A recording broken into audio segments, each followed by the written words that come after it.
Hai, pada video kali ini kita akan menjelaskan tentang apa itu kanker dan bagaimana kanker itu terbentuk dengan dosen pengampu Bapak Apoteker Rizky Yulian Putra M.Pharm dengan mata kuliah Farmakoterapi 3.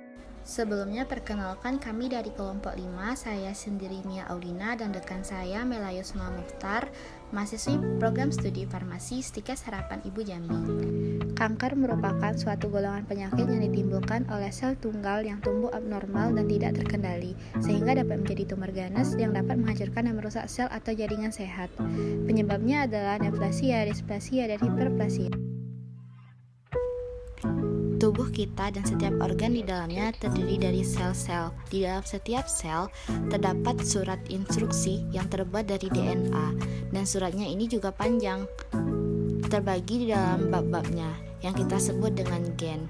Gen dari setiap sel akan memberitahu sel tersebut tentang apa yang harus dilakukan. Salah satunya adalah instruksi kapan sel harus membelah diri dan kapan sel harus mati.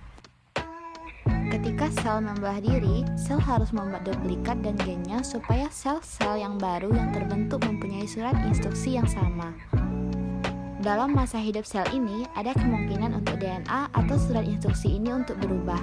Kejadian inilah yang disebut dengan mutasi DNA. Penyebab mutasi ini bisa dari berbagai sumber, bisa terjadi dengan sendirinya, ada juga kemungkinan keturunan dari orang tua, atau bisa juga dipicu dari bahan kimia atau lingkungan luar.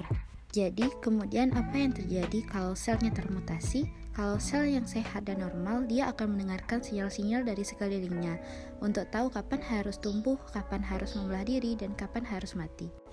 Pada sel yang DNA-nya termutasi, kadang-kadang mutasi ini membuat sel menjadi tidak peka terhadap sinyal-sinyal tersebut. Hasilnya, sel ini akan terus membelah diri dan tanpa kontrol dan tidak akan pernah mati. Inilah yang kita namakan sel kanker. Sel kanker akan terus bertambah banyak dan akhirnya membentuk massa dalam tubuh kita. Pada mulanya, mungkin selnya akan menumpuk pada satu lokasi saja, tapi lama-kelamaan ada kemungkinan untuk sel ini kemudian mulai menyebar ke lokasi-lokasi lain dalam tubuh kita. Ini yang disebut kanker metastasis. Sel-sel kanker akan terus bertambah banyak, dan semakin dia besar, semakin kanker akan menghabiskan nutri yang ada, sehingga sel-sel lain yang normal di sekitarnya tidak akan kebagian dan lama-lama akan terluka dan mati. Untuk mengatasi kanker, dokter biasanya akan melakukan operasi untuk mengangkat tumor atau bisa juga dengan menggunakan radiasi untuk membunuh kanker di lokasi tertentu. Apabila kanker sudah mulai besar dan menyebar, kemoterapi juga kerap digunakan untuk membunuh sel-sel yang cepat berkembang biak di seluruh tubuh. Ada juga obat kanker yang disebut dengan targeted therapy, di mana obat ini dikembangkan khusus untuk menangani kanker dengan mutasi tertentu. Ini adalah sebuah pendekatan yang lumayan efektif dan dengan efek samping yang lebih sedikit dari kemoterapi. Ada yang paling baru disebut dengan pengobatan imunoterapi, di mana pengobatan ini mengandalkan sistem imunitas tubuh atau kekebalan tubuh untuk mengenali atau membunuh kanker. Sekarang kita sudah mempunyai teknologi yang disebut dengan DNA sequence, di mana kita bisa membaca surat instruksi DNA, dan inilah yang menjadi dasar personalized therapy, di mana kita bisa mempelajari langsung dengan spesifik mutasi apa yang menyebabkan suatu kanker pada suatu orang, dan kemudian menentukan pengobatan apa yang paling cocok bagi orang tersebut.